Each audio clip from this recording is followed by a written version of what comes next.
जय श्री कृष्ण। अपने सच्चे सुख की कभी उपेक्षा न करें। योगानंद जी कहते हैं, प्रत्येक वस्तु का अपना स्थान होता है, परंतु जब आप अपने सच्चे सुख की उपेक्षा करते हैं और समय को गंवाते हैं तो यह बिल्कुल भी अच्छा नहीं है। हम में से बहुत कम लोग जानते हैं कि हम अपने जीवन में कितना कुछ ला सकते हैं। जो चाहें अपने जीवन में वो हम पा सकते हैं, परंतु यदि हम अपने समय का उचित रूप से विवेक पूर्णता और मितव्ययता के साथ उपयोग करें, सच्चा सुख प्राप्त करने के लिए अपने जीवन के लक्ष्य को चुनें, अपने लक्ष्य को निर्धारित करें और उसे पूर्ण करने में लग जाएं। आलस्य में अपना समय व्यर्थ न गवाएं। बहुत से लोग व्यर्थ के क्रियाकलापों में व्यस्त रहते हैं। उनसे पूछिए कि वे क्या कर रहे हैं, तो वे प्राय यही कहेंगे कि अरे मैं तो हर पल व्यस्त था, परंतु उन्हें याद भी नहीं रहता कि वे किस काम में इतने व्यस्त थे। एक ही क्षण में आपको इस संसार को छोड़ देना पड़ सकता है और आपको अपनी समस्त व्यस्तताएं रद्द कर देनी पड़ेंगी। तब किसी अन्य कार्य को प्राथमिकता क्यों देते हैं, जिसके परिणाम स्वरूप आपके पास ईश्वर के लिए समय ही नहीं रह जाता। योगानंद जी कहते हैं, आइए हम अपने समय का लाभ उठाएं।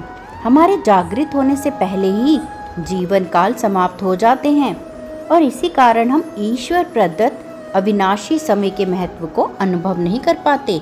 मैंने प्रत्येक अनावश्यक कार्य को छोड़ दिया ताकि मैं ध्यान कर सकूं और ईश्वर को जान सकूं, ताकि मैं दिन और रात उनकी दिव्य चेतना में रह सकूं। योगानंद जी कहते हैं कि मनुष्य का सबसे बड़ा भ्रम यह विश्वास है कि पहले उसे छोटी छोटी इच्छाओं और कर्तव्यों को पूरा करना आवश्यक है, परंतु यह व्यवहारिक बुद्धि नहीं है, यह माया के कारण है। ब्रह्मांडीय भ्रम का वह जाल जिसे हमारे ऊपर डाल दिया गया है, ताकि हम स्वयं को सांसारिक रुचियों में उलझा दें और ईश्वर को भूल जाएं।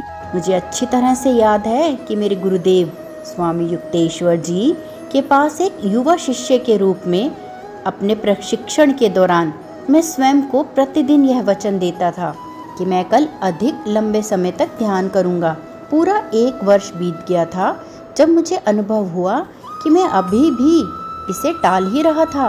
मैंने तत्क्षण प्रण किया कि प्रातः सबसे पहले मैं स्नान करूंगा और फिर लंबी अवधि तक ध्यान करूंगा, परंतु फिर भी जैसे ही मैं ध्यान के लिए तैयार होता था, मैं अपने दैनिक कार्यों और कर्तव्यों में फंस जाता था। उसके बाद सबसे पहले मैंने अपने ध्यान का प्रण किया। इस प्रकार मैंने बहुत बड़ी शिक्षा ली कि सर्वप्रथम मेरा पहला कर्तव्य ईश्वर के लिए है और फिर मैं सभी छोटे कर्तव्यों को करूँगा। अपनी आवश्यकताओं और इच्छाओं में अंतर करना बहुत आवश्यक है। आपकी आवश्यकताएं थोड़ी सी हैं, जबकि आपकी इच्छाएं अनंत हो सकती हैं। मुक्ति और परम आनंद की प्राप्ति के लिए आप केवल अपनी आवश्यकताओं की ही पूर्ति करें। असीम इच्छाओं को उत्पन्न करना और मिथ्या सुख की झूठी आशा के पीछे भागना छोड़ दें, क्योंकि ईश्वर के साथ एक रूप हो जाना ही सच्चा सुख है और सच्चा आनंद है, और जो एक बार अनुभव में आता है तो फिर कभी नहीं छूटता।